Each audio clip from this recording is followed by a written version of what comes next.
Hi, I'm going to present to you my topic, which is felony disenfranchisement or voter disenfranchisement and racism as we find it in some historically written technical documents for voting. My outline is how I'm going to present.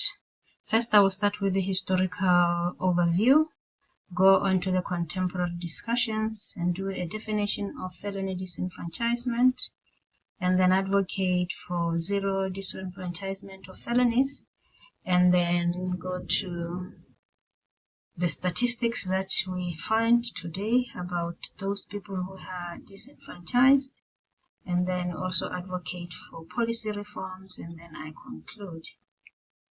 So I will be looking at a critical rhetorical analysis of historically used documents that were being given to the Black population to vote. I have decided to use historical documents so that I can build on the argument by Jones and Williams 2018. And the document, as it was written in the past, it was designed to intentionally confuse and prohibit prospective Black voters from exercising their rights. So these documents, even though they are technical documents which we perceive or think that they are neutral, they are in a way not really neutral. They are used as tools for discrimination. And you'll find that these texts were designed and developed in the past. They are complicit in the marginalization of groups of individuals. And then Jones and Williams are arguing that they have these documents a potential for oppressive systems, which we may not really see, but they have those oppressive powers, and they are tools that are used for intimidation, tools that are used for surveillance. And my argument is also to further Jones and Williams' argument about these documents. Like I'm saying, I have picked a historical document. I'm going to be looking at the disenfranchisement of felonies. So I'm trying to underline and to show and to underscore and to highlight that the documents that we think are neutral, they are really not neutral. And I argue that there are possibilities and opportunities for technical writers to design tools that can be for resistance and resist this oppressive system. So this is the document. It was an application form for a questionnaire and oath that were used by voters. The electoral officer will come to move from one home to the other, and they would make people to fill in these forms. And for the most part, they identified whether you were really a true American, if you were born in America, if you were literate, if you're not illiterate. Sometimes they would want a document to prove that you were born in this country. If you didn't show anything just because it was after the slave trade, then you would be considered not eligible for voting because you don't have anything that shows that you were born in the US. And then furthermore, if they found that Black people were illiterate, most times those Black people were not allowed to vote. So even though they may seem like they are just documents that can be used by everybody, when they were administering those documents, some people, especially the Black population, was denied that right of voting. So my definition here now is the definition of felony disenfranchisement. In the past, you found that many Black people were not allowed to vote because of illiteracy. Now, even if everybody is allowed to vote, we find that people who are in prison are not allowed to vote. Some of the people who are out of prison, who are on probation, who are on parole, who are former felons, are not allowed to vote. So this prevents over 4.5 million men and women from voting, either in local, in state, or in federal election. So I'm thinking that, and I'm arguing that this is not fair, because you find that it really targets the people who are minority groups. For example, it is racially not fair. For example, African American comprise 12% of the US population, but 36 of them, of their population, has lost the right to vote. Why?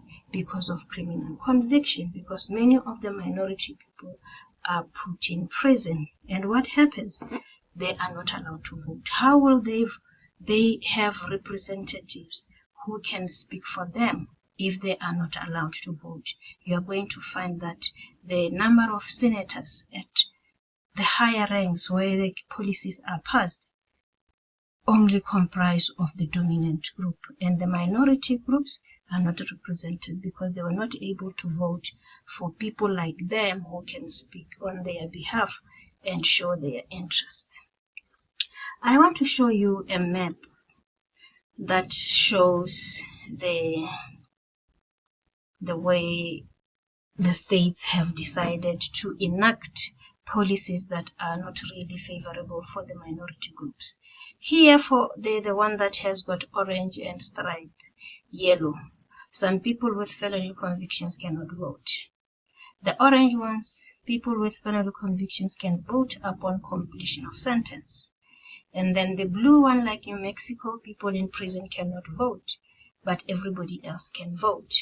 And then you find that it's only 2 states in the US where everybody is allowed to vote. Why can't we have all 50 states in the US adopting the Maine and Vermont policies where everybody is allowed to vote? This is what I am arguing, that it is not fair. So we need to advocate for policies that are inclusive. Statistics also show that many people who are incarcerated are the Black Americans and the minority population. So I am advocating for zero disenfranchisement of felonies. These people are in prison. I'm also using Kat's article on ethics of expediency. And Katz also says that technical communicators can understand that although communication documents and technologies can appear kind, they are only appearing kind. Underneath, they are not really kind. They are not really fair. They are not really neutral.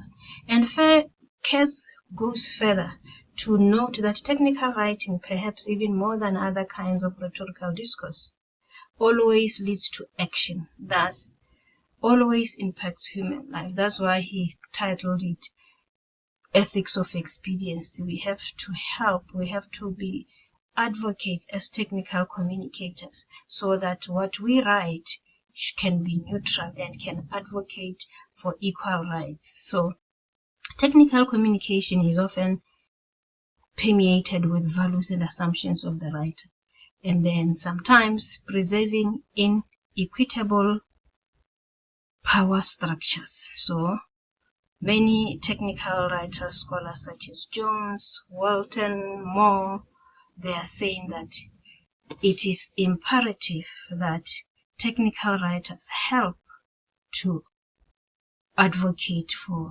equal rights. So I am also saying, let us, as technical writers, advocate for the disenfranchisement of felonies. They are human beings. They need to vote.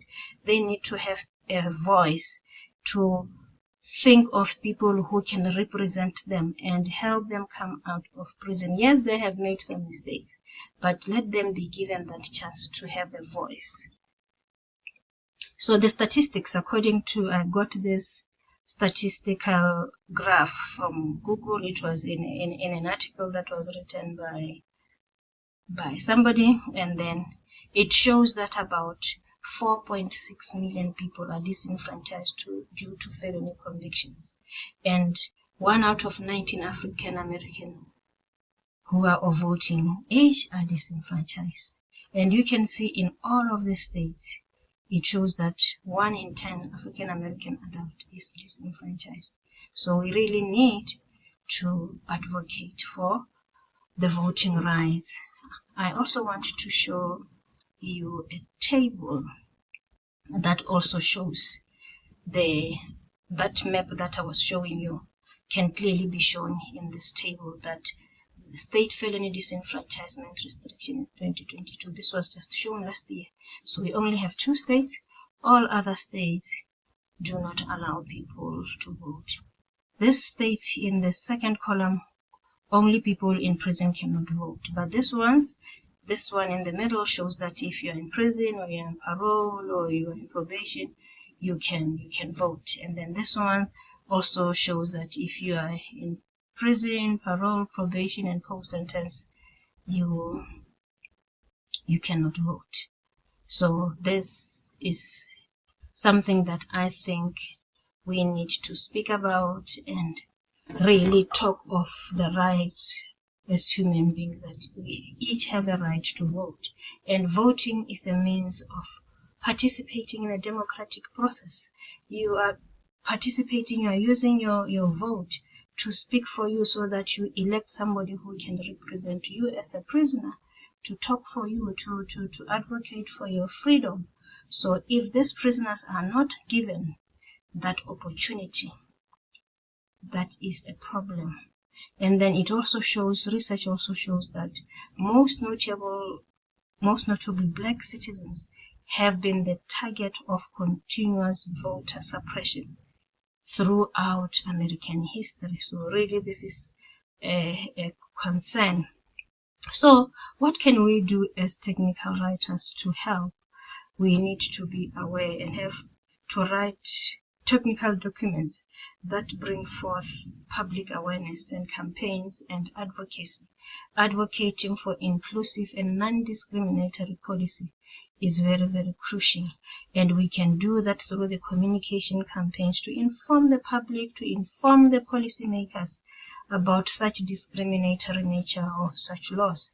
And then also creating public awareness about the consequences of felony disenfranchisement and its disproportionate impact on minority populations. We also need to advocate for policy reforms so that we can be advocating for changes in policies that disproportionately affect minority populations. And the other way that we see this being perpetuated, whereby we see that there is lack of equality. Nowadays, they use geographic information system, which they call the gerrymandering of districts, where they are making maps for voting districts, and you'll find that for most of the times they are disproportionately making those maps to favor those who are already in power. And in conclusion, I'm saying historically oppressive tax and voter registration application serve as a cautionary tale. It is in the past, and it is helping us to continue to want to advocate for more inclusive voting equality. We want democratic processes so that everybody is included. And the lessons that we learned from the past should inform contemporary action, which is aimed at fair, transparent, accessible electoral citizenry. And then these are my references. Thank you very much for listening to my presentation.